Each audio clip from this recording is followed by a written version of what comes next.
स्वतःची बायको शिकली पाहिजे हे त्यांनी म्हणजे शिकवायचं हा त्यांनी ठाम निश्चय केला. मग हे करताना त्यांनी काय केलं, म्हणजे क्लिअरली सांगून टाकलं की जोपर्यंत माझी बायको शिकणार नाही तोपर्यंत आमच्या दोघांमध्ये नवरा बायकोचं नातं राहणार नाही. अरे बापरे.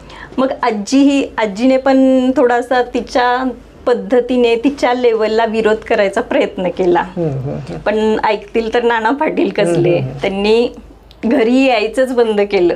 जेवायचं की देवळात, कामाला जायचं आलं की जेवण केलं, फार तर जेवण केलं तर देवळात जायचं, पण घरीच आले नाहीत. शेवटी आजीनेच माघार घेतली आणि कर बाबा तुला काय करायचंय ते असं सांगितलं. मग नाना पाटलांनी एक छोटं अंकलिपीसारखं पुस्तक आणलं, पाटी पेन्सिल आणली, ती त्यांच्या बायकोला दिली आणि स्वतः शिकवायला सुरुवात केली. एक 6 महिन्यात त्याच बऱ्यापैकी लिहायला वाचायला यायला लागेपर्यंत त्यांच्यात गुरु शिष्याचंच नातं होतं. अरे बापरे.